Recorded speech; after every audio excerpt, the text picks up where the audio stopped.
Le matin de la fête du village de Willowbrook s'est levé avec une clarté particulière. Une légère brume s'accrochait aux haies, diffusant la lumière du soleil en une douce lueur, tandis que les oiseaux chantaient joyeusement, comme s'ils anticipaient l'agitation qui allait bientôt envahir la place du village. Depuis son petit salon, Miss Jane Marple observait la scène avec sa satisfaction habituelle, un panier à tricot posé sur ses genoux.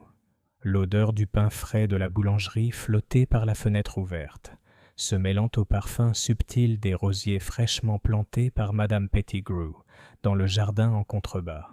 Willowbrook, malgré sa proximité avec le bourg animé de Marlingford, avait conservé le charme d'un village préservé de l'agitation. Ses cottages étaient soigneusement bordés de rosiers grimpants, et le clocher en pierre de l'église se dressait résolument au-dessus de la canopée d'ormes et de chênes. Aujourd'hui, cependant, le rythme paisible de la vie villageoise semblait sur le point d'être interrompu. Le regard perçant de Miss Marple sous son modeste bonnet suivait les allées et venues dans le chemin. Une charrette de la boulangerie venait de passer en grondant, le conducteur saluant joyeusement Madame Jenkins qui s'affairait avec les rubans du mât de mai. De l'autre côté de la place, un groupe d'enfants s'agitait sous le regard attentif de Madame Albright, la directrice de l'école du village, qui semblait peu habituée à un tel désordre désinvolte. Même de sa chaise, Miss Marple discernait les subtiles hiérarchies et tensions entre les villageois, ceux qui s'attardaient pour bavarder, ceux qui rôdaient aux abords, et ceux qui semblaient, inexplicablement, porter un lourd fardeau de malaise malgré l'occasion festive. Ce n'était pas que Miss Marple soupçonnait un quelconque danger, certainement pas par une matinée de doux soleil et de bavardage anticipation, mais elle avait appris depuis longtemps que les apparences pouvaient être trompeuses. Il suffisait d'observer et d'écouter. En milieu de matinée, la fête battait son plein. Les tables croulaient sous le poids des gâteaux faits maison, des confitures et de l'inévitable bric-à-brac, tandis que le murmure des conversations polies emplissait l'air. Le fils de Madame Pettigrew, Gerald, démontrait fièrement son habileté au lancer de palets, et un petit groupe de villageois s'était rassemblé pour les observer. À l'orée du pré, le vicaire, un homme doux à l'air perpétuellement inquiet, s'occupait des préparatifs de la cérémonie d'inauguration. Miss Marple descendit se joindre à l'agitation, d'un air à la fois discret et posé. Elle salua ses connaissances, échangea des plaisanteries et naturellement accepta une tasse de thé de Madame Hollingsworth, qui préparait toujours un thé trop fort et un sucre bien trop généreux. Miss Marple n'y prêta pas attention. Le thé, comme le caractère humain, s'évalue subtilement, et elle trouva sa douceur plutôt réconfortante face à la tension sous-jacente qu'elle ne parvenait pas à cerner.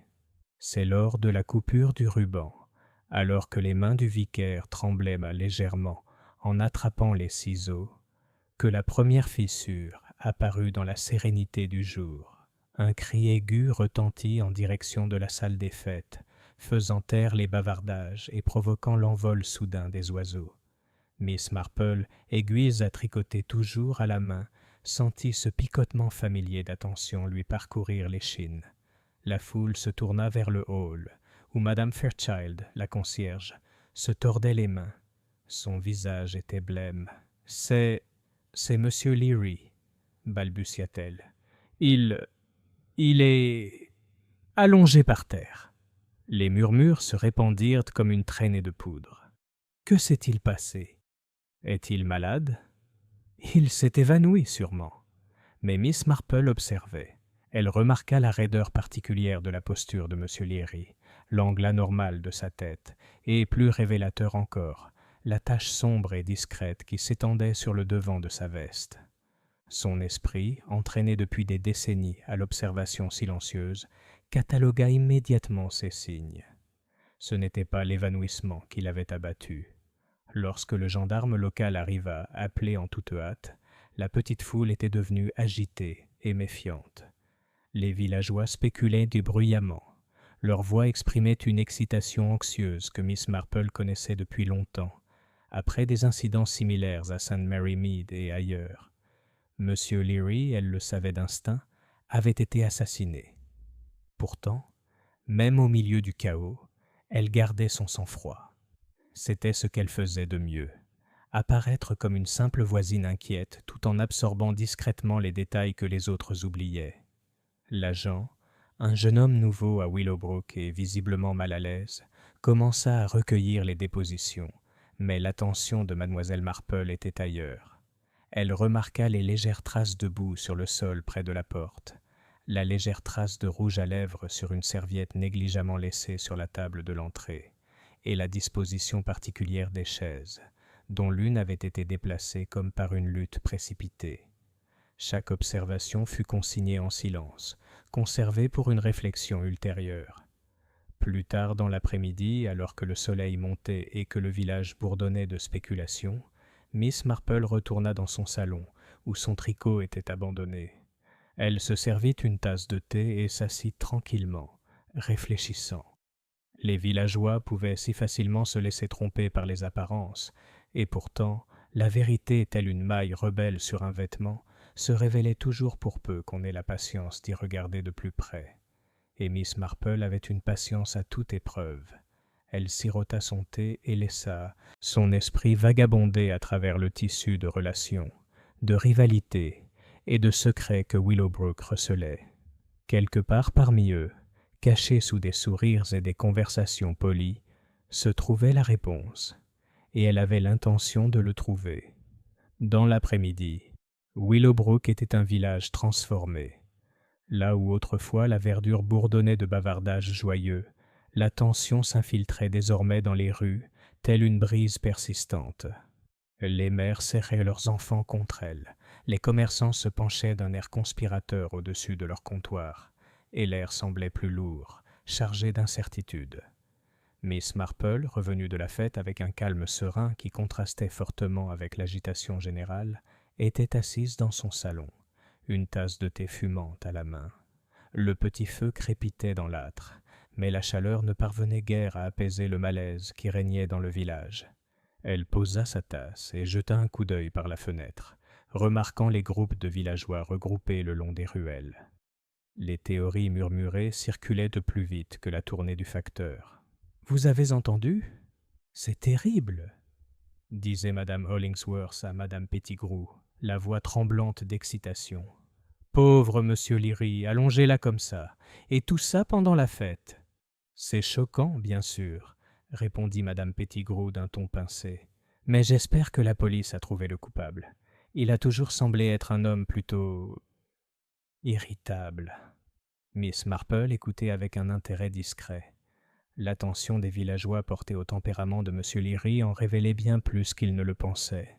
Dans leur ragot, ils dévoilaient sans le vouloir des rancunes, des rivalités et des ressentiments latents que Miss Marple avait appris à déchiffrer comme un motif familier sur un patchwork. En fin d'après-midi, le gendarme avait mené l'enquête préliminaire. Il retourna au parc avec un air de triomphe, confiant que l'enquête se déroulait de manière satisfaisante. Pourtant, Miss Marple remarqua des signes qui suggéraient le contraire.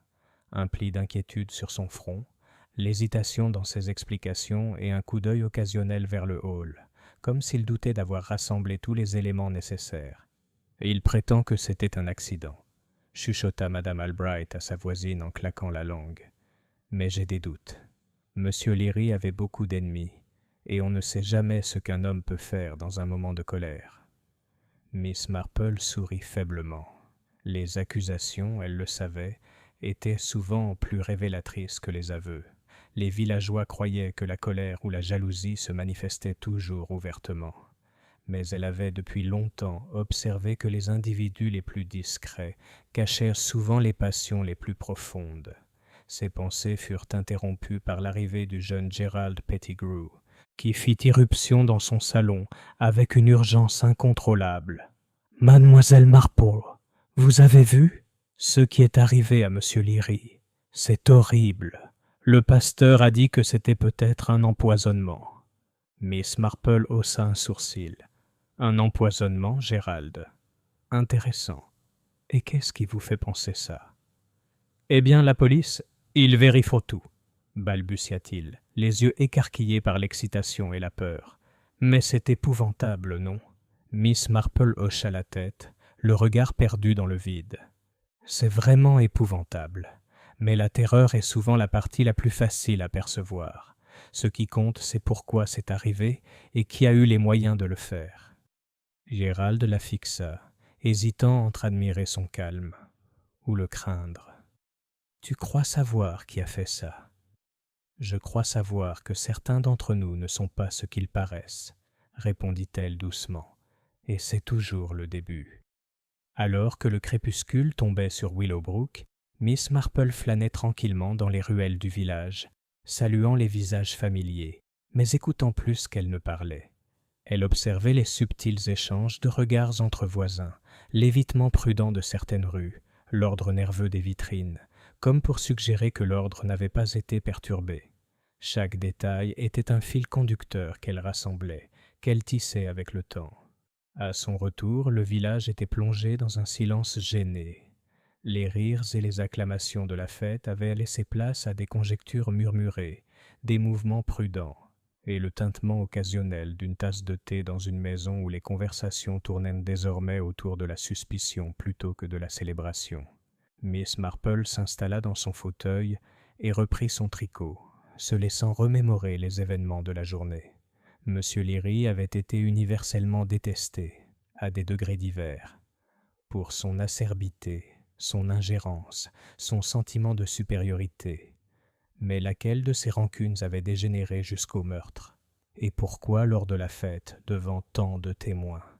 Les questions étaient délicates, comme toujours à Willowbrook, mais Miss Marple avait appris depuis longtemps que la nature humaine, sous ses formes les plus douces et apparemment les plus inoffensives, pouvait dissimuler à la fois cruauté et ruse, et elle était déterminée à tout dévoiler, point par point, comme on complète un patchwork soigné.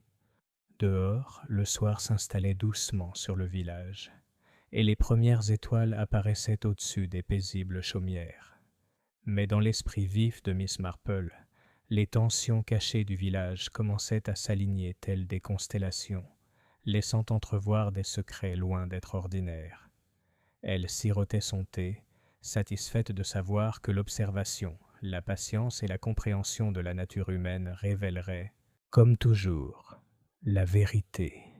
Et Willowbrook, malgré son calme extérieur, avait déjà commencé à révéler les motifs plus sombres cachés sous ses rues familières. Le lendemain de la fête, l'aube était fraîche et lumineuse, même si l'air était légèrement glacial, comme s'il persistait après le choc de la veille.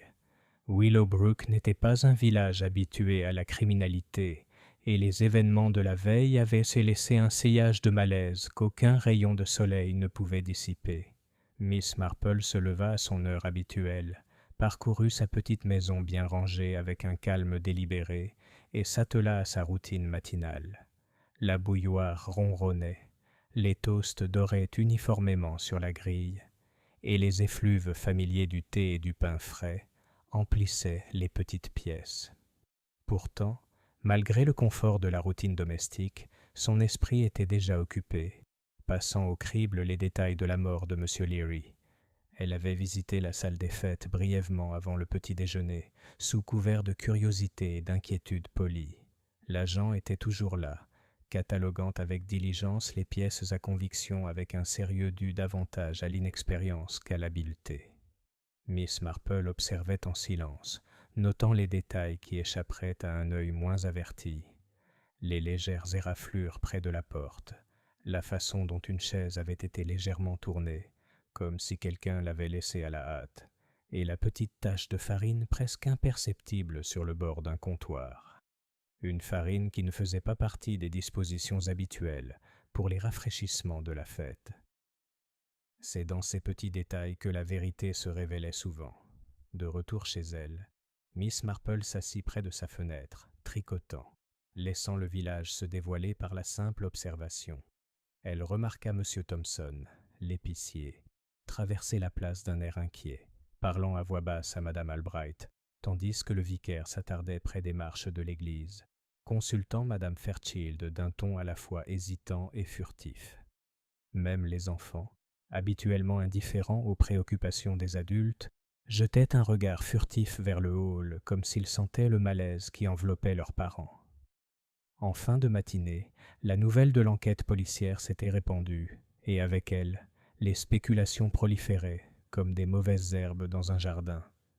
Les villageois élaborèrent rapidement des théories, souvent totalement invraisemblables, mais répétées avec empressement, comme si la répétition leur donnait du crédit. « Ça devait être Gerald Pettigrew », déclara l'une des plus jeunes mères.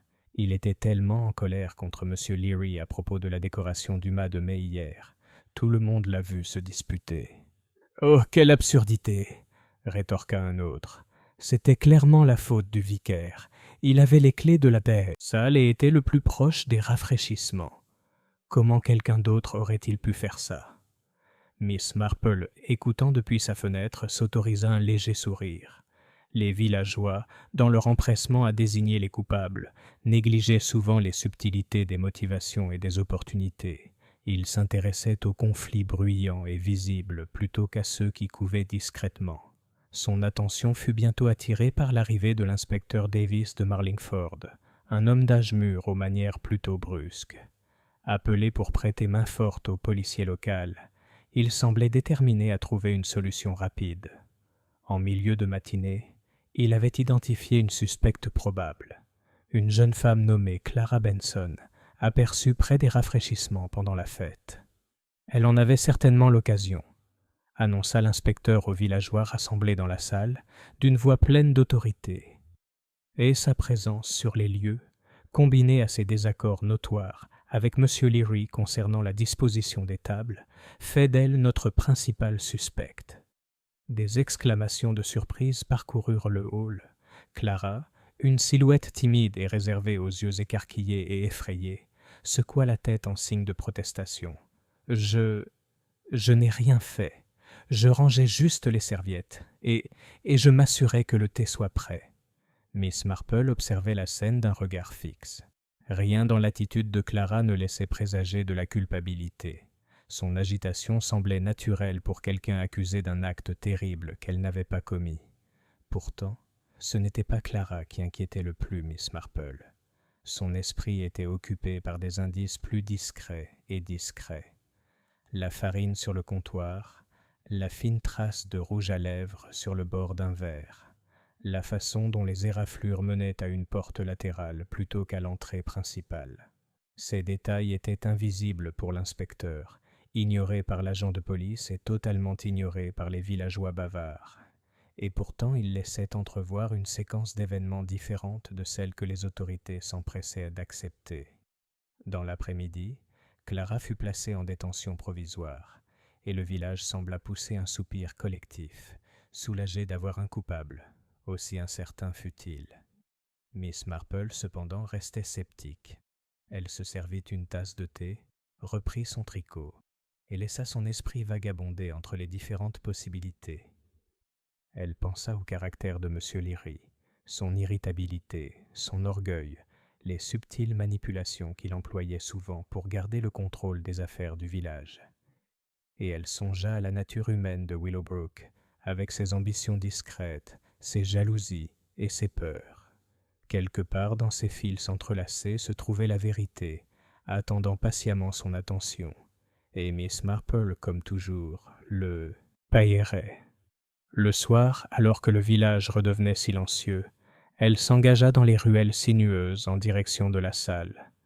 Elle n'avait guère envie d'interroger Clara directement.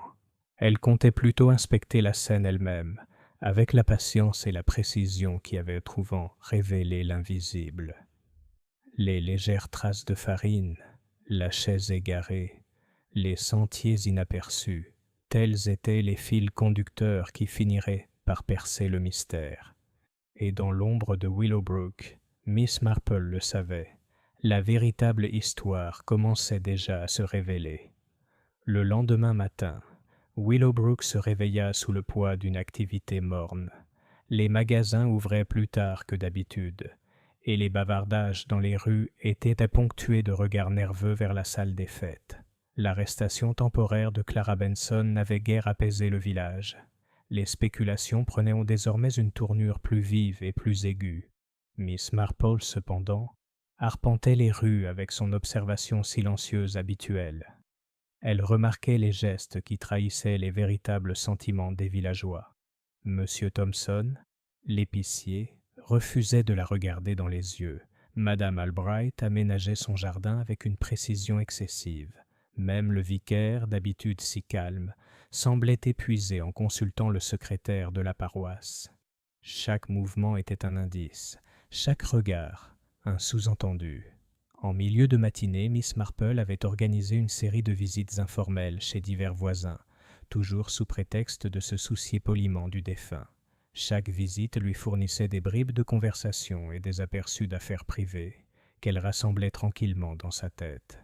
Madame Pettigrew, par exemple, tout en discutant des préparatifs de la fête, ne put s'empêcher de mentionner en passant que M. Leary avait récemment contesté la gestion du mois de mai par son fils Gerald. Sa voix était prudente, mesurée, mais mademoiselle Marple y décelait une subtile pointe d'irritation, celle qui laissait entrevoir des ressentiments anciens que le village avait oubliés ou négligés. Plus tard, elle rendit visite à madame Fairchild, la concierge de la salle des fêtes, soi-disant pour lui présenter ses condoléances. « C'est un choc terrible, » murmura madame Fairchild en se tordant les mains. « Et pourtant, je dois dire, j'ai toujours trouvé M. Leary plutôt indiscret. Je me demande combien de temps il faudra avant que quelqu'un d'autre ne craque sous sa langue acérée. » Les yeux de Miss Marple pétillèrent faiblement. Le voilà de nouveau. L'accumulation silencieuse de griefs, souvent dissimulés sous un vernis de civilité. Elle avait déjà vu cela à maintes reprises, à St. Mary Mead comme dans d'autres villages. La nature humaine, lorsqu'elle est mise à rude épreuve, révèle ses limites dans les moindres détails. Dans l'après-midi, Miss Marple rendit visite au vicaire, un homme à la fois nerveux et bien intentionné, qui parla avec prudence des derniers échanges de M. Leary avec plusieurs villageois. Parmi les plus révélateurs figurait la dispute concernant l'utilisation de la salle des fêtes. Une dispute apparemment anodine à propos de dates et de décorations, mais qui, d'après Miss Marple, pouvait engendrer un ressentiment plus profond. Les adultes n'étaient pas les seuls à garder des secrets. Les enfants aussi faisaient des observations que les adultes ignoraient. Miss Marple remarqua comment le jeune Gerald Pettigrew s'était attardé de façon inhabituelle près de la porte latérale de la salle pendant la fête, bien que sa mère ait insisté sur le fait qu'il avait simplement « récupéré des serviettes ». Ces détails mineurs, insignifiants pour la plupart, dissimulaient souvent des vérités qui attendaient d'être découvertes. Le soir venu, Miss Marple rentra chez elle et passa en revue son catalogue mental de motivations, d'opportunités et de petites incohérences. L'histoire commençait à prendre forme. Une tapisserie tissée de rivalités, de malentendus et de tensions inexprimées. La mort de M. Leary, réalisa-t-elle, ne pouvait être un acte fortuit. L'agencement minutieux de son environnement suggérait une réflexion, peut-être même l'intervention d'une personne familière avec l'agencement de la salle et les habitudes du village. Et puis, il y avait les secrets personnels subtils, ceux qui ne se révélaient pas facilement dans une conversation polie, les remarques discrètes mais pointues sur les héritages, les disputes chuchotées sur les dettes impayées, les mentions discrètes d'une querelle particulièrement vive entre M. Leary et Mme Hollingsworth au sujet de sa licence de salon de thé. Tandis que Miss Marple était assise sur sa chaise, tricotant des mailles à moitié oubliées, elle laissa son esprit retracer les liens entre ces fragments. Elle imaginait la nature humaine comme un schéma, la façon dont l'ambition, l'envie et la peur se croisaient de manière prévisible. Quelque part à Willowbrook, quelqu'un avait été poussé à agir, quelqu'un dont la civilité apparente masquait une turbulence intérieure. Le léger craquement du plancher lui rappelait la porte latérale du couloir, l'angle d'une chaise, la trace de farine. Chaque indice était insignifiant pris isolément, mais puissant combiné. L'esprit de Miss Marple traçait le réseau des relations avec délicatesse, sondant chaque fil jusqu'à ce que sa tension devienne apparente. À la tombée de la nuit, elle se servit une tasse de thé et s'assit près du feu, satisfaite. Willowbrook avait révélé suffisamment de choses pour suggérer les grandes lignes d'une histoire, et elle, comme toujours, la mènerait à bien. Alors que le village dormait sous une couverture de suspicion silencieuse, l'esprit de Miss Marple était éveillé, cataloguant les détails, retraçant les motivations et écoutant les murmures de vérité que le monde préférait ignorer. Et elle savait, avec une certitude tranquille, que ce n'était qu'une question de temps avant que ces murmures ne mènent au cœur du mystère. Le lendemain matin, Willowbrook ressentit une tension inhabituelle, plus vive et plus persistante que le malaise des jours précédents. Les villageois avançaient dans les rues d'un pas hésitant, jetant un rapide coup d'œil vers la salle des fêtes, où Clara Benson était provisoirement détenue. Le soleil du début de l'automne, brillant quoique pâle, semblait incapable de dissiper l'ombre qui s'était installée sur le village. Miss Marple, toujours attentive aux nuances, remarqua immédiatement les légers mais révélateurs changements de comportement. Madame Pettigrew, habituellement posée et précise, gardait maintenant les yeux baissés et les mains occupées à réarranger sans cesse ses pots de jardin. Monsieur Thompson s'attardait près de la porte de sa boutique, comme s'il craignait d'entrer ou de sortir, et même le vicaire semblait plus hésitant que d'habitude lors de sa tournée matinale. Mais ce ne furent là pas les villageois eux-mêmes qui attirèrent d'abord l'attention de Miss Marple. Ce furent les lettres, les notes et les visites soudaines surgies de nulle part, suggérant un léger frémissement de trouble sous-jacent. L'un de ces frémissements prit la forme d'un mot glissé sous la porte du presbytère, que le vicaire, légèrement tremblant, remit à Miss Marple avec ces mots « Je pense que vous devriez voir ceci avant tout le monde. » La note était brève, écrite d'une écriture hésitante. « Regardez dans le hall. Les apparences sont trompeuses. » Miss Marple le plia soigneusement, remarquant le choix singulier des mots. Quelqu'un essayait d'attirer son attention, et elle avait appris depuis longtemps que les conseils énigmatiques menaient souvent droit à la vérité. Cet après-midi-là, elle se rendit à la salle des fêtes, soi-disant pour inspecter une fois de plus les lieux. La salle semblait inchangée à première vue, mais l'œil exercé de Miss Marple détecta immédiatement des anomalies invisibles à l'observateur non averti. Une chaise, jusque-là légèrement déplacée, avait maintenant été déplacée, comme si quelqu'un avait rebroussé chemin dans une recherche précipitée. Une légère trace de farine, qui hier avait semblé fortuite, suggérait maintenant une activité récente, et non le chaos de la fête. C'est alors qu'elle le remarqua. Une petite éraflure presque imperceptible sur le bord de la porte latérale, à peine perceptible à moins de la regarder directement. Miss Marple commença à explorer les possibilités. Les raflures, la tache, les meubles déplacés, tout cela suggérait que quelqu'un entrait ou sortait précipitamment, évitant soigneusement d'être observé. Quelqu'un qui connaissait le couloir par cœur. Au moment où elle se penchait pour examiner les raflures, de plus près, le vicaire arriva, pâle et inquiet. « Mademoiselle Marple, balbutia-t-il en jetant un coup d'œil par-dessus son épaule. « Je crains qu'il n'y ait eu un autre incident. » Il la conduisit dans une arrière-salle où une fenêtre avait été légèrement forcée et où une petite boîte contenant des documents paroissiaux gisait renversée sur le sol. Rien n'avait été volé, mais l'implication était claire. Quelqu'un cherchait des informations. Et le moment ne pouvait être une coïncidence. Les pensées de Miss Marple s'emballèrent. L'attention portée aux documents suggérait un mobile allant au-delà du ressentiment personnel. Peut-être l'argent, les biens ou l'influence au sein du village avaient-ils attiré l'attention du coupable. Et si tel était le cas, l'arrestation de Clara Benson était presque certainement une diversion opportune. Elle observa la scène en silence, notant la direction de l'ouverture de la fenêtre, les légères empreintes de chaussures dans la poussière près du rebord, et le déplacement subtil des papiers sur le bureau. Chaque observation dressait un tableau de plus en plus différent de celui que l'inspecteur Davis et l'agent avaient adopté. De retour chez elle ce soir-là, Miss Marple réfléchit à la situation. Elle réalisa que le village était habité par des courants d'ambition, de secret et de rivalité plus profonds que pendant la fête. Quelqu'un avait délibérément manipulé la scène. Il avait dissimulé des preuves, déplacé des objets, créé de fausses impressions, et ce quelqu'un était toujours en liberté. Alors que le crépuscule s'épaississait, elle s'assit près du feu, tricotant à son rythme habituel, mais son esprit travaillait vite.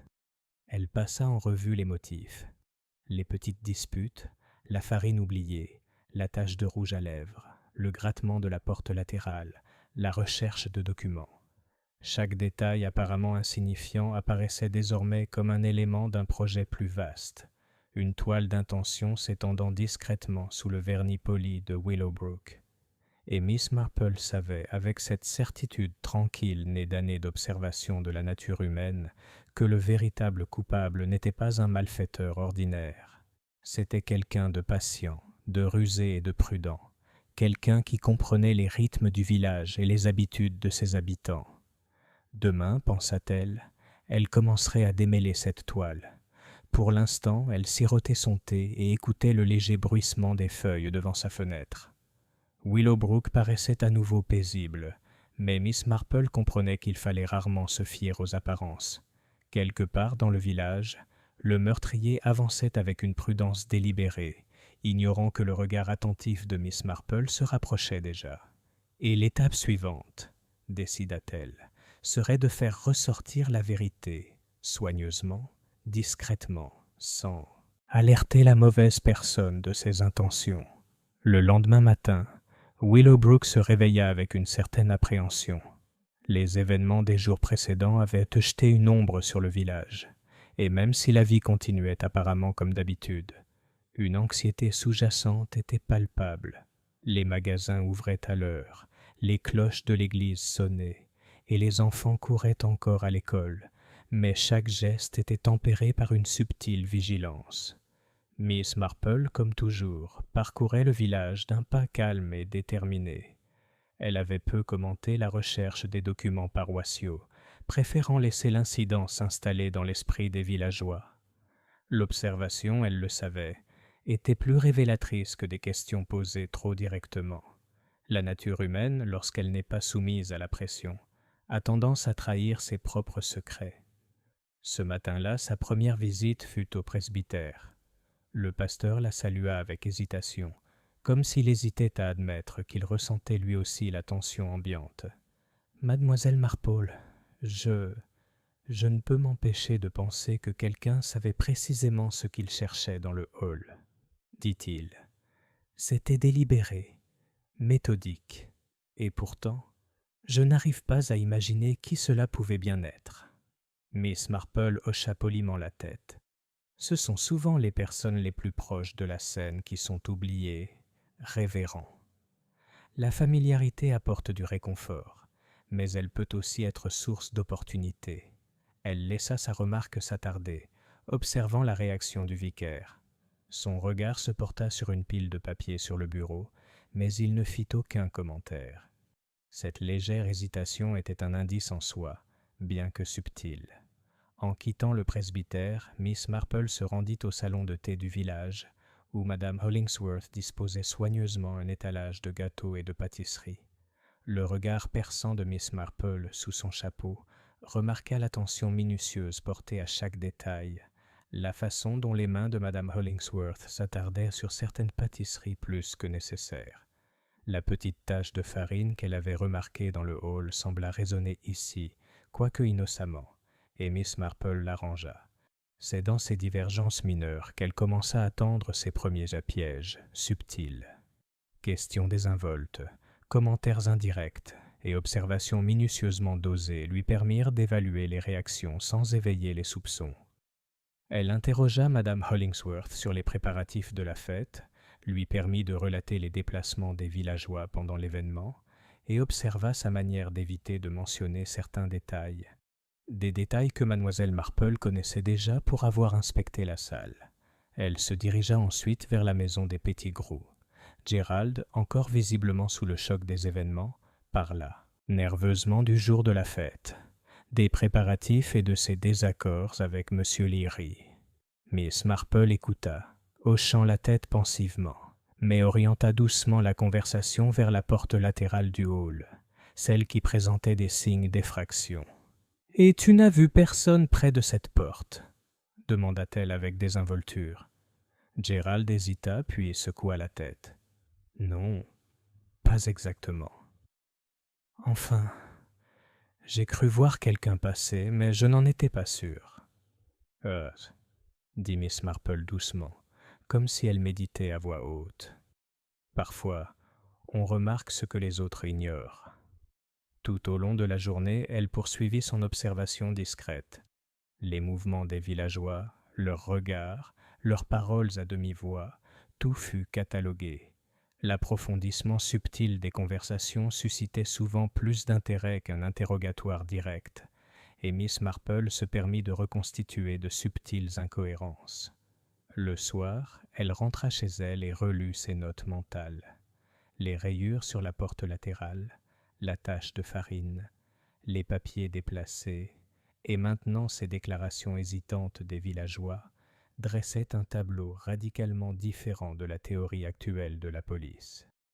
Clara Benson, pensait-elle, était parfaitement innocente, un bouc émissaire commode dont l'arrestation satisfaisait le désir de résolution du village, mais occultait la vérité.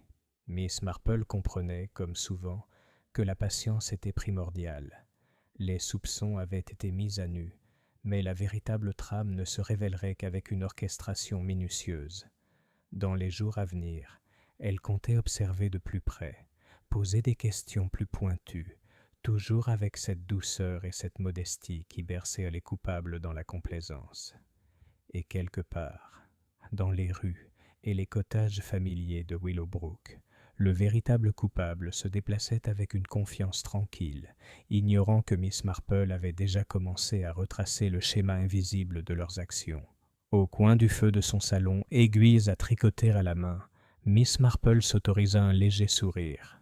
La toile était complexe et la proie rusée, mais l'esprit qui comprenait la nature humaine était encore plus perspicace. Elle savait que les secrets de Willowbrook ne resteraient pas cachés longtemps. Le lendemain matin, une brume basse planait sur Willowbrook, adoucissant les bordures des chaumières et des haies, tout en baignant le village d'une lumière douce, presque spectrale. L'air était inhabituellement calme, comme si le village lui-même retenait son souffle, anticipant la révélation que personne ne pressentait encore. Miss Marple se leva à son heure habituelle, se versa une tasse de thé et contempla par la fenêtre les ruelles désertes. Le calme matinal était trompeur. Sous lui se cachait une tension aussi palpable que le brouillard qui enveloppait le clocher de l'église. Elle repensa au événement de la fête et à l'intrusion dans la salle, et sut instinctivement que quelque chose de plus se tramait. Ses soupçons furent confirmés cet après-midi-là. Madame Fairchild, la concierge de la salle, se présenta à sa porte, agitée, se tordant les mains nerveusement. « Mademoiselle Marple, c'est encore arrivé !» s'exclama-t-elle. « J'ai trouvé le registre du curé ouvert, des papiers éparpillés, et... oh, je ne sais pas comment expliquer. On dirait que quelqu'un cherchait quelque chose de très particulier. » Miss Marple se leva et suivit Madame Fairchild sans un mot. La scène dans le hall était révélatrice. Des papiers jonchaient le sol, mais rien ne semblait avoir été enlevé. Une fine ligne de poussière sur le rebord de la fenêtre suggérait un contact récent. La porte latérale portait la même éraflure qu'elle avait remarquée précédemment. « Quelqu'un cherche des informations, » dit doucement Miss Marple, « mais il prend soin de laisser le moins de traces possible. Il sait ce qu'il cherche et comment éviter d'être repéré. » Son regard, cependant, s'attarda sur un détail mineur, une allumette à moitié brûlée, jetée près de la cheminée. La marque était subtile, presque invisible, mais significative.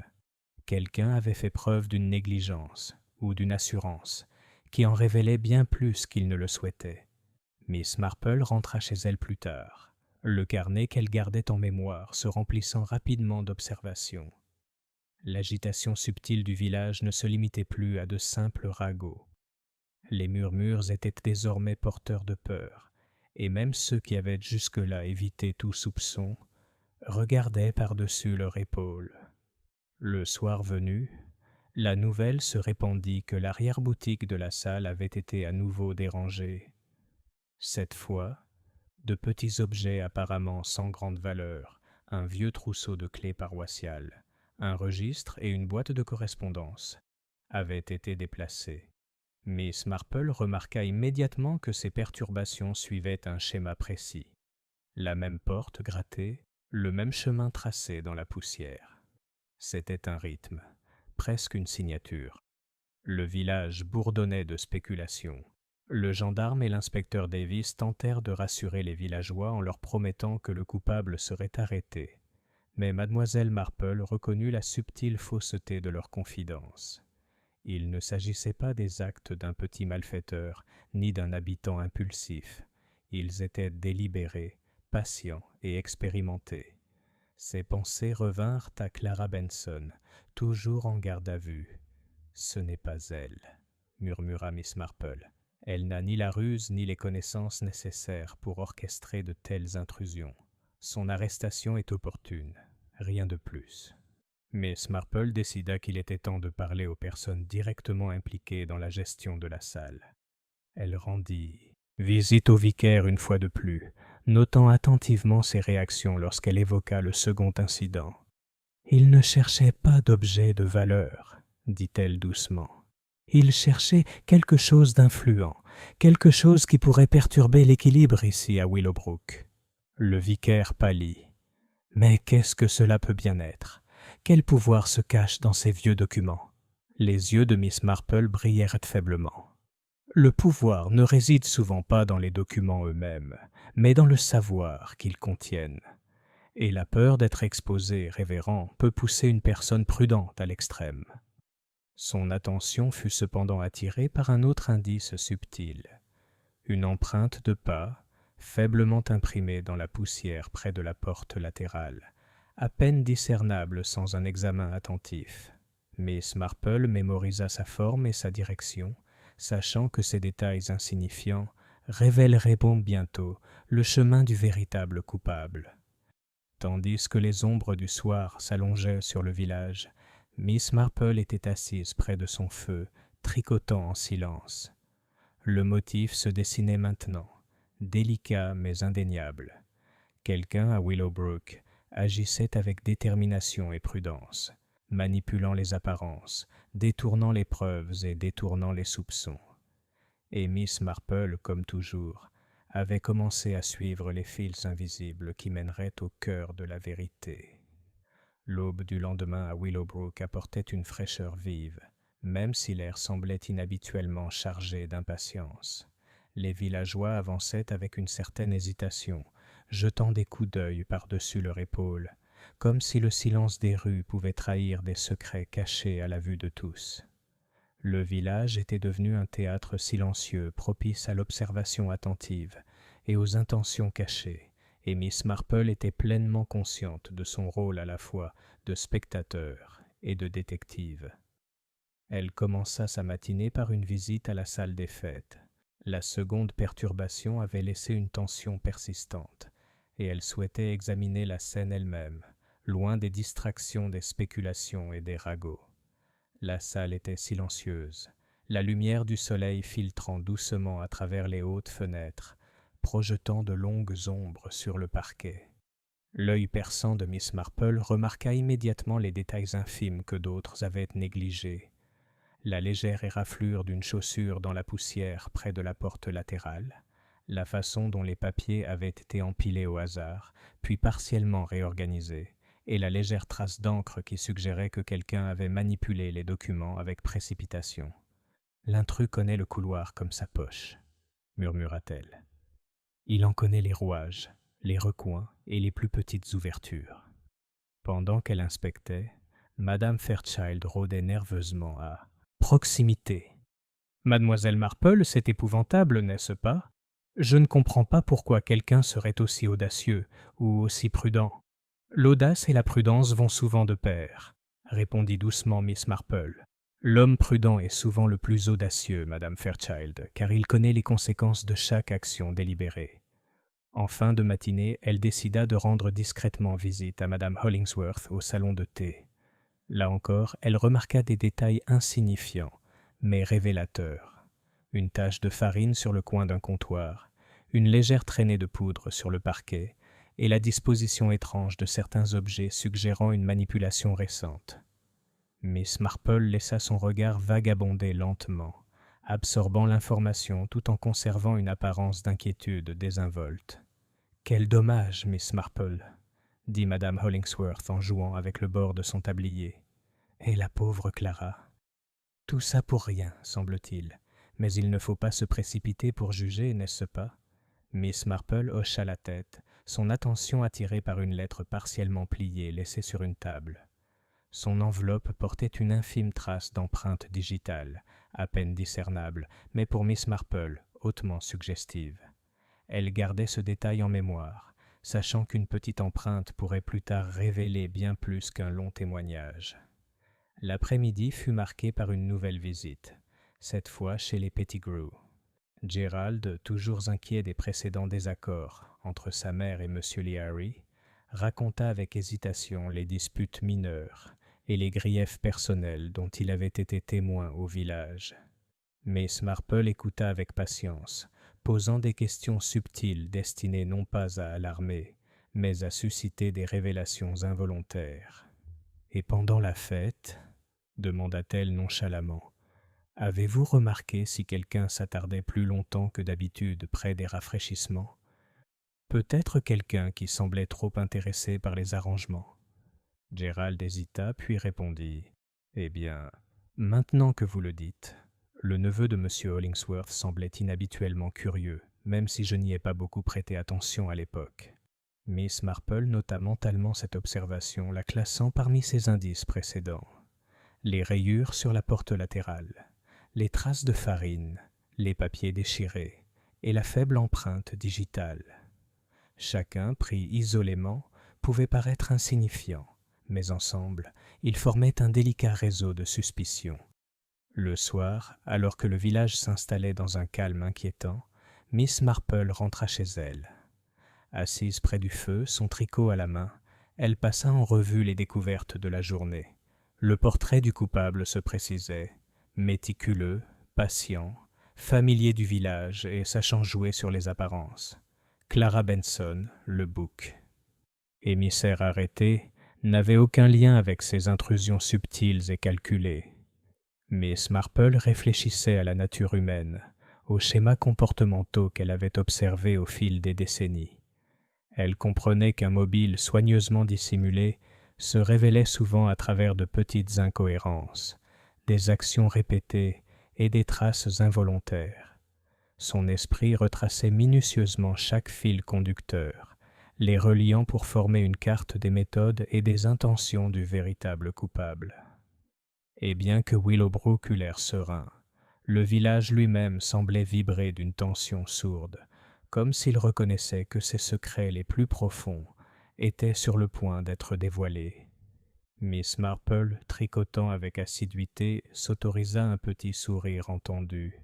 Le web était presque terminé, et bientôt elle serait prête à révéler la vérité.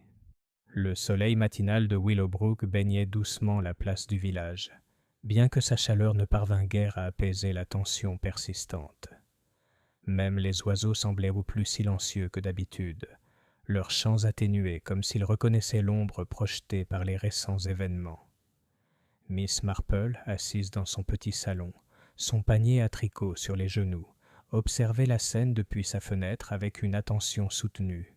Au cours des derniers jours, elle avait rassemblé des bribes d'informations, de petites observations, de vagues traces, des déclarations nerveuses de villageois, et maintenant, dans le calme de sa maison, elle commençait à les reconstituer. Chaque indice était un point d'une tapisserie soigneusement tissée, révélant des schémas que d'autres, distraits par les spéculations et la peur, ne remarquaient pas. Les griffures sur la porte latérale de la salle des fêtes, les légères traces de farine, les papiers dérangés, les lettres à moitié pliées, Les aveux hésitants de Gerald Pettigrew. Tout indiquait quelqu'un à la fois intimement familier de Willowbrook et habile à manipuler les apparences. Clara Benson, le bouc émissaire arrêté, ne correspondait à aucun de ces schémas. Sa jeunesse, son inexpérience et son tempérament l'empêchaient d'orchestrer des actes aussi prudents et délibérés.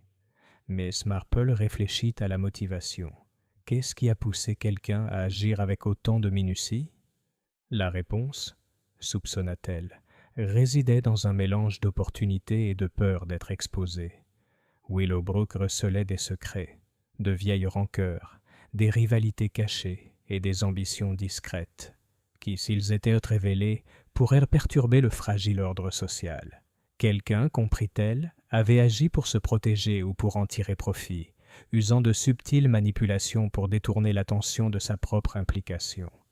En milieu de matinée, elle décida de commencer une série de petits tests, chacun visant à observer les réactions et à recueillir des informations supplémentaires sans éveiller les soupçons. Elle commença par des appels informels aux villageois, posant des questions avec cette douceur et cette gentillesse qui avaient longtemps désarmé les méfiants comme les coupables. Chez les Pettigrew, elle s'enquit nonchalamment de la porte latérale du hall, ce qui releva le souvenir de plusieurs villageois ce jour-là. Elle observa ses réponses, notant non seulement ses paroles, mais aussi ses hésitations et ses regards qui trahissaient plus que les mots ne pouvaient le dire. Plus tard, elle rendit visite à Madame Hollingsworth au salon de thé. Sous prétexte de s'inquiéter du sort de Clara Benson, elle évoqua les troubles dans le hall et posa des questions anodines sur la disposition des objets, la disposition des rafraîchissements et les allées et venues pendant la fête. Tandis que Madame Hollingsworth parlait, le regard de Mademoiselle Marple observait les subtils changements de posture, les légers tressaillements de malaise, la façon dont ses doigts s'attardaient nerveusement sur le bord du comptoir. Chaque mouvement, aussi léger soit-il, ajoutait un fil à la toile qu'elle tissait. Dans l'après-midi, Miss Marple commençait à voir clairement les liens. Les intrusions dans la salle n'étaient pas des actes de malveillance ou de vol aléatoire. Elles étaient délibérées, dirigées et guidées par une connaissance intime du village et de ses habitudes. Quelqu'un avait un objectif précis, et cet objectif était étroitement lié à la mort de M. Leary. De retour chez elle ce soir-là, elle s'assit près du feu, ses aiguilles à tricoter s'agitant presque distraitement, tandis que son esprit retraçait le réseau de relations, de griefs et d'opportunités. Elle examina les différentes personnalités de Willowbrook, les rivalités subtiles, les ambitions discrètes, les jalousies soigneusement dissimulées sous des conversations polies. Le schéma devenait évident. Le véritable coupable était quelqu'un capable d'agir discrètement, de manipuler les apparences et d'exploiter la confiance des autres. Miss Marple s'autorisa un petit sourire satisfait. Les fils s'alignaient, la toile presque complète. Avec de la patience, de l'observation et de douces incitations, elle parviendrait bientôt à démasquer le coupable, à le voir se révéler à travers ses actes et ses paroles. Dehors, le village s'installait dans un silence pesant, les rues encore désertes, à l'exception de quelques passants prudents. Willowbrook semblait calme, mais sous la surface, la tension montait comme un ressort. Miss Marple, tricotant près du feu, ressentait ce frisson d'anticipation familier. Le piège se formait. Bientôt, la vérité éclaterait au grand jour, et les observations attentives et patientes d'une vieille fille tranquille du village démêleraient le tissu de tromperie qui se cachait à la vue de tous. Et quand ce moment viendrait, la justice, subtile, précise et silencieusement inévitable, suivrait la lumière matinale de Willowbrook filtrée doucement à travers les arbres, projetant une lueur sereine sur les rues du village. Pourtant, sous cette tranquillité, Miss Marple avançait avec une détermination tranquille. Les fils d'observation qu'elle avait tissés ces derniers jours étaient prêts à être mis à l'épreuve, et elle comptait bien laisser le coupable se révéler à travers ses propres actions. Son premier arrêt fut la salle des fêtes, apparemment pour vérifier les préparatifs de la prochaine réunion paroissiale. Elle se déplaçait avec une prudence discrète, inspectant les recoins, notant les traces subtiles et reconstituant mentalement les chemins de ceux qui étaient entrés récemment. Elle s'attarda près de la porte latérale, celle qui portait la légère égratignure, et observa la lumière qui éclairait le plancher, imaginant les mouvements d'un intrus prudent. De retour chez elle, Miss Marple élabora un plan bienveillant. Elle créerait des situations suscitant de petites réactions révélatrices chez le coupable, des situations exigeant attention aux détails, observation des autres ou manipulation des apparences. Ces moments permettraient au véritable coupable de se dévoiler, tout en préservant le calme apparent exigé par le village. Sa première réaction fut d'engager une discussion informelle avec Madame Hollingsworth au sujet de Clara Benson, la bouc émissaire arrêtée pour la mort de M. Leary. « C'est curieux, n'est-ce pas ?» dit-elle d'un ton léger, « la rapidité avec laquelle certaines personnes sont soupçonnées, tandis que d'autres, peut-être animées de motivations plus fortes, passent inaperçues. » Les mains de Madame Hollingsworth tremblaient légèrement tandis qu'elle disposait les pâtisseries. « Je suppose que oui, » répondit-elle d'une voix faible, presque tremblante. « Mais la police serait sûrement plus avisée. » Miss Marple sourit, laissant planer sa phrase. « Parfois, ce ne sont pas les policiers, mais ceux qui observent le plus attentivement, qui voient ce que les autres ignorent. » Elle rendit ensuite visite au Pettigrew et s'adressa à Gerald avec intérêt pour l'organisation de la fête. « Avez-vous remarqué, » demanda-t-elle doucement, « si quelqu'un s'attardait près de la salle d'une manière qui semblait délibérée, pas seulement curieuse, mais intentionnelle ?» Gerald hésita, se remémorant des moments qu'il avait auparavant ignorés. « Eh bien, oui, » dit-il lentement. Le neveu de M. Hollingsworth semblait examiner les choses attentivement, presque comme s'il savait ce qu'il cherchait. L'esprit de Miss Marple catalogua l'observation, l'ajoutant à la mosaïque grandissante de preuves subtiles. Elle n'insista pas davantage, laissant l'information en suspens jusqu'à ce que les circonstances révèlent naturellement les intentions du suspect. Dans l'après-midi, elle retourna à la salle des fêtes, sous prétexte de s'assurer du bon rangement des documents paroissiaux. Elle disposa certains objets avec soin, des papiers légèrement de travers, un registre entrouvert et une boîte de correspondance placée à un endroit facilement observable sans être immédiatement touchée. Chaque disposition était calculée pour susciter une réaction, pour inciter le coupable à se révéler par sa manipulation habituelle et minutieuse. Miss Marple observait les allées et venues des villageois avec une attention particulière. Certains s'approchaient nonchalamment, d'autres avec une nervosité visible. Elle ne s'autorisait que des regards subtils, cataloguant chaque mouvement, chaque hésitation, chaque regard qui s'attardait trop sur certains objets. Le soir, elle rentra chez elle, satisfaite que son piège ait été tendu. Les pièces du puzzle étaient en place, la toile soigneusement tissée pour inciter le coupable à agir. Assise près du feu, elle repensait aux motifs qu'elle avait observés, les traces de farine, les rayures sur la porte latérale, les papiers déplacés, la faible empreinte digitale, et maintenant les intrusions répétées et subtiles dans le hall. Chaque indice désignait quelqu'un de méthodique, de patient et de familier du village et de ses habitudes. Miss Marple s'autorisa un sourire entendu et discret. Willowbrook paraissait calme, mais sous ses façades polies, la tension était palpable, prête à éclater. Bientôt, les fils de la tromperie se dénoueraient, et le véritable coupable, agissant par impulsion, tomberait dans le piège si délicatement tendu par Miss Marple.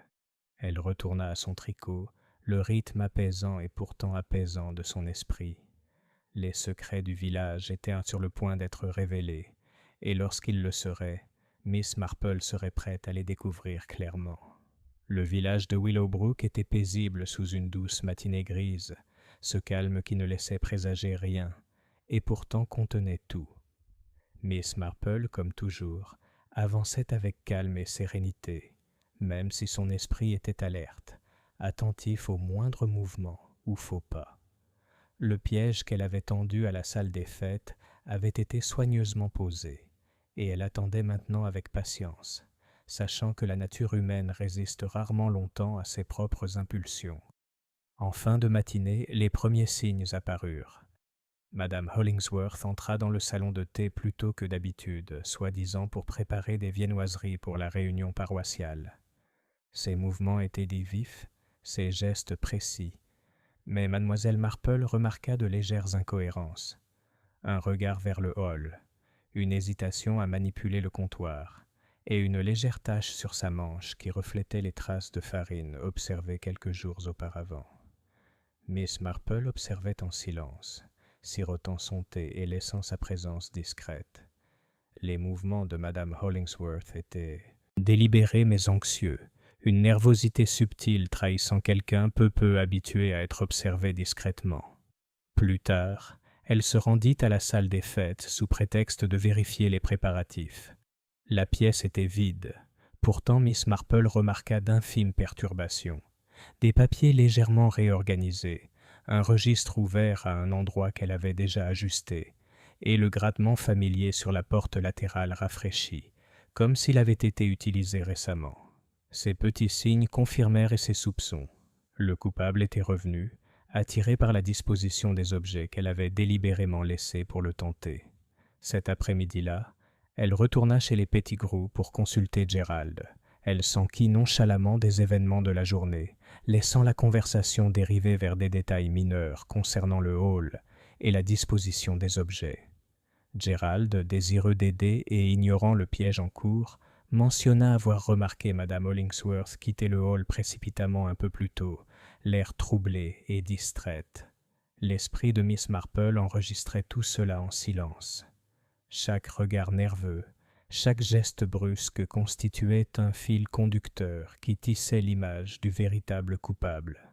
Clara Benson, comme elle le soupçonnait depuis longtemps, n'avait rien à voir avec ces troubles. La personne qui agissait maintenant se déplaçait avec familiarité et détermination, testant les limites fixées par Miss Marple. Le soir, l'atmosphère à Willowbrook était devenue tendue. Les villageois le ressentaient, sans pouvoir le nommer. Un léger malaise, la sensation que des yeux cachés les observaient, que des secrets pouvaient être dévoilés. Miss Marple elle-même se prépara à la phase suivante, sachant que la nervosité qu'elle avait observée conduirait inévitablement à une erreur révélatrice. À la tombée de la nuit, elle retourna à la salle des fêtes une dernière fois pour la journée. Elle ajusta certains papiers, laissa un registre légèrement ouvert, et veilla à ce que la légère odeur d'encre fraîche persiste là où elle pouvait être remarquée. Chaque ajustement était intentionnel, destiné à provoquer une réaction chez quelqu'un poussé par la peur d'être exposé. Il faisait presque nuit lorsqu'elle aperçut le mouvement qu'elle avait anticipé. Du coin de l'œil, elle aperçut la silhouette hésitante de madame Hollingsworth sur le seuil, jetant un rapide coup d'œil dans le couloir vide avant de s'avancer. Ses gestes étaient là prudents, mais teintés d'anxiété, chaque mouvement trahissant la conscience d'être observée, même si elle ignorait qui. Miss Marple resta immobile, tricotant en silence, laissant la scène se dérouler. Le piège, tendu avec patience et précision, fonctionnait. Le coupable, guidé par ses propres impulsions et ses peurs, se révélait non par des paroles, mais par des actes. Et dans cette salle silencieuse et immobile, Miss Marple savait que le moment d'affronter la vérité arriverait bientôt. Willowbrook, extérieurement serein, était désormais plein de tension, et les dernières pièces du puzzle se mettaient en place.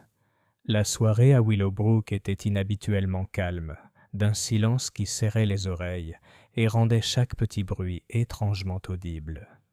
Miss Marple, assise dans son salon, le feu projetant de douces ombres, ressentait la tension qui régnait dans le village avec autant d'intensité que si c'était un être vivant.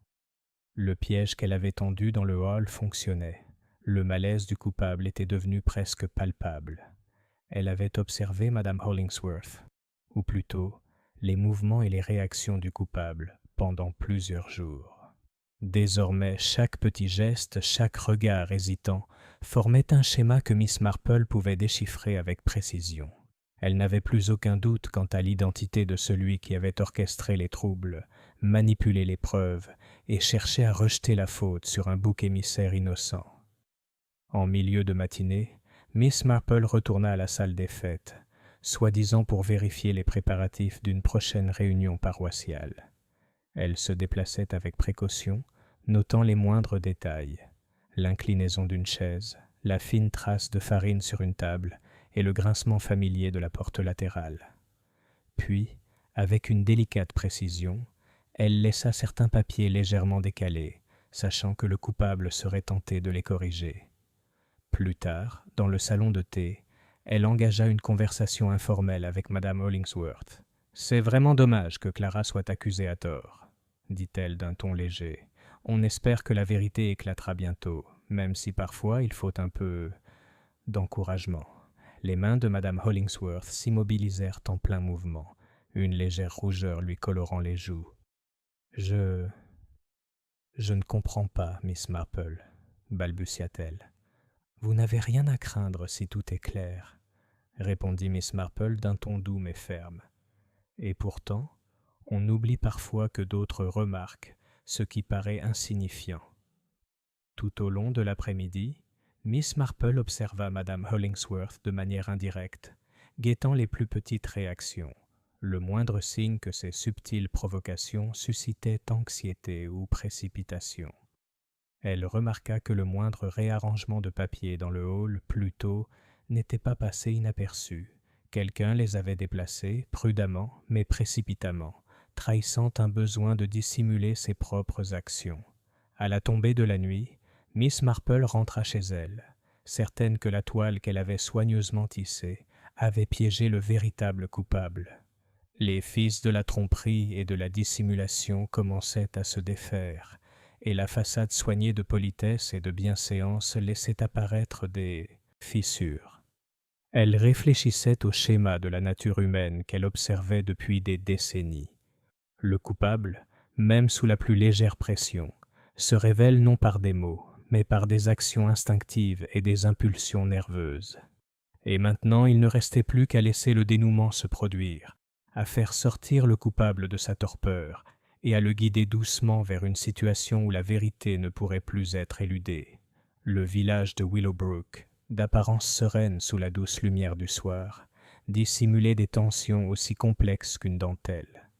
Miss Marple, tricotant tranquillement près du feu, souriait faiblement.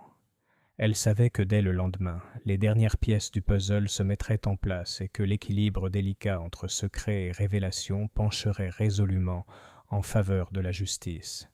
Car à Willowbrook, aucune tromperie, aussi soigneusement dissimulée soit-elle, ne pouvait résister à l'observation patiente de Miss Jane Marple. Le village de Willowbrook était inhabituellement calme ce matin-là, la brume matinale persistant dans les ruelles étroites et par-dessus les haies. Miss Marple, comme toujours, se déplaçait avec douceur et détermination, son panier à tricot à la main, son œil perçant capturant les moindres détails, le léger frottement des pas, le regard inquiet d'un passant, les subtiles variations de lumière éclairant les portes familières. Son attention, cependant, était focalisée sur une seule personne, Madame Hollingsworth. Les troubles dans le hall, la manipulation minutieuse des preuves et les mouvements nerveux observés ces derniers jours la désignaient sans équivoque. Miss Marple savait que la patience et le soin avec lesquels elle avait tendu son piège avaient placé les coupables dans une situation où leurs propres habitudes et leurs peurs les trahiraient. Elle arriva à la salle sous prétexte de vérifier les préparatifs de la prochaine réunion du village, portant une petite pile de papiers.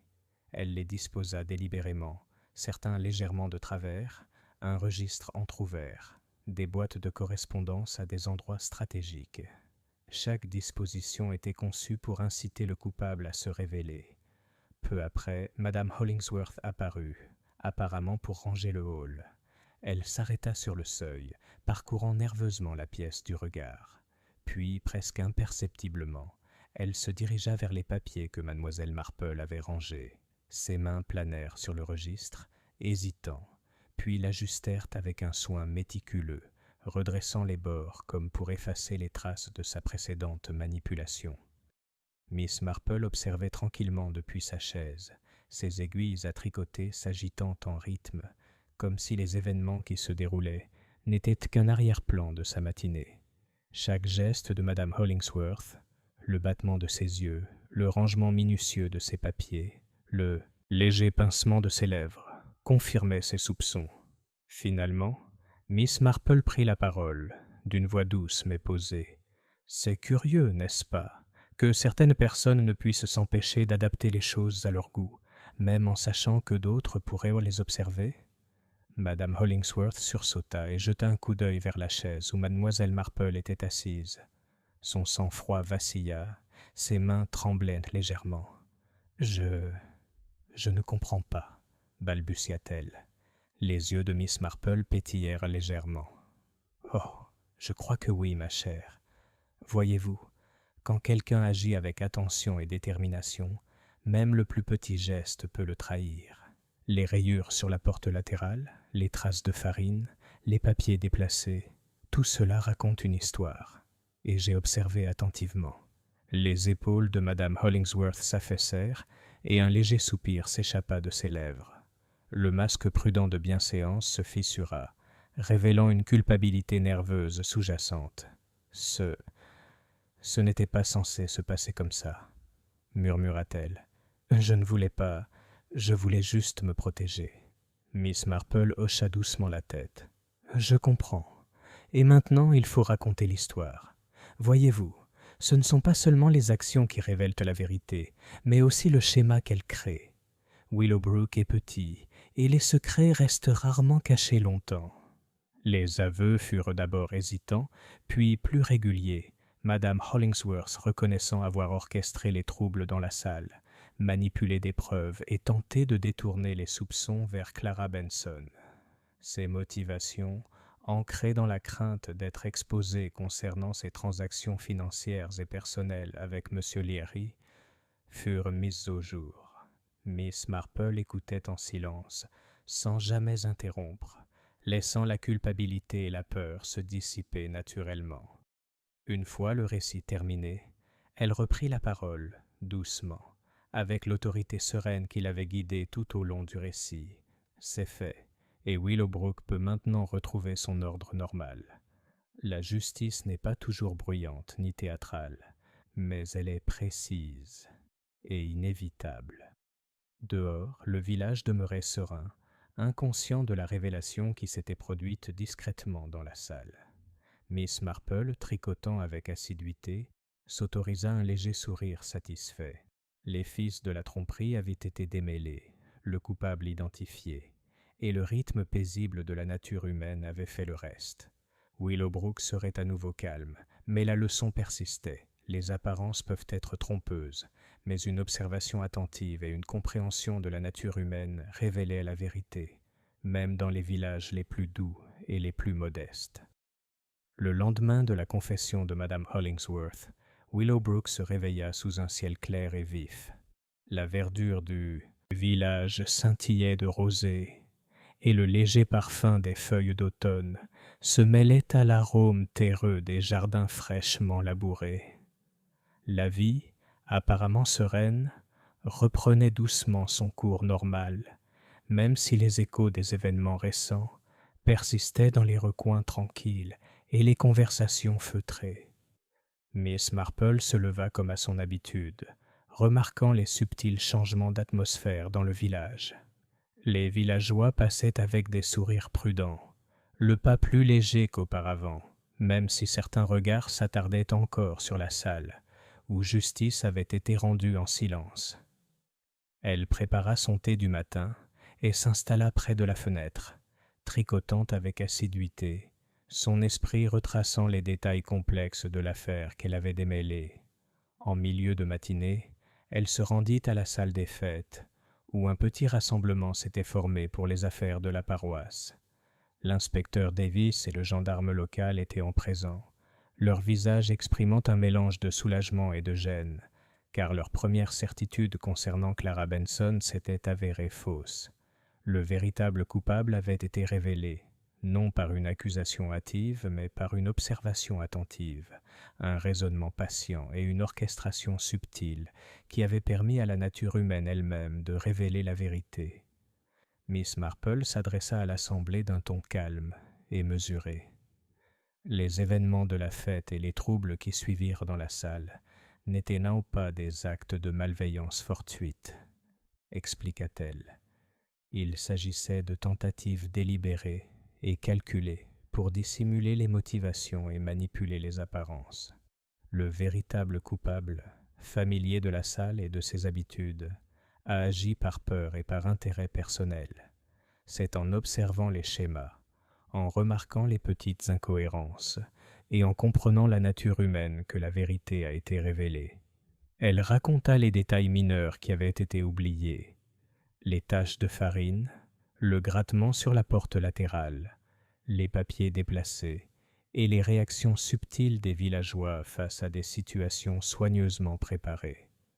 Chaque petit indice, bien qu'apparemment insignifiant en soi, formait un réseau de preuves qui menait inexorablement à Madame Hollingsworth. L'inspecteur hocha la tête d'un air pensif, reconnaissant la précision des déductions de mademoiselle Marple.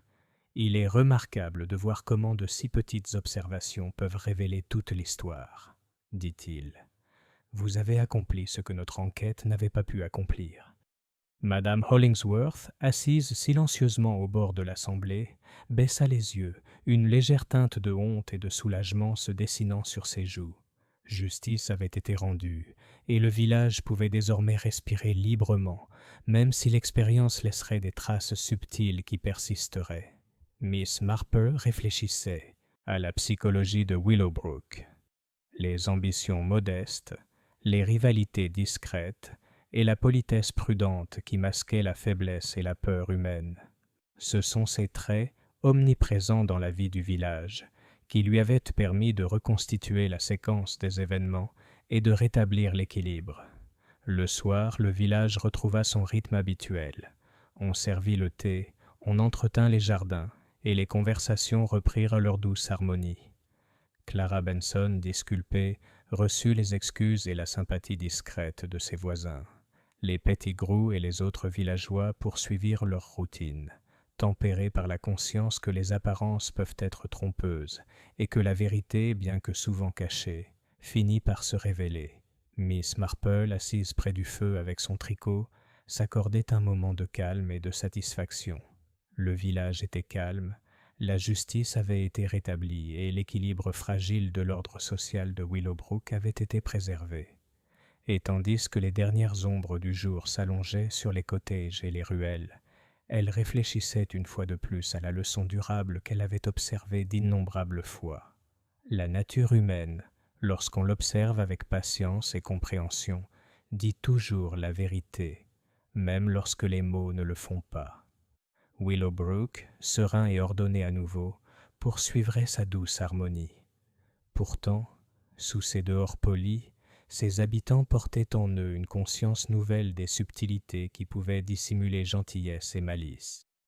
Et Miss Marple, toujours aussi discrète et observatrice, resterait prête à remarquer ce que les autres oubliaient, à démêler les fils du comportement humain et à veiller à ce que la vérité, aussi subtile soit-elle, triomphe toujours.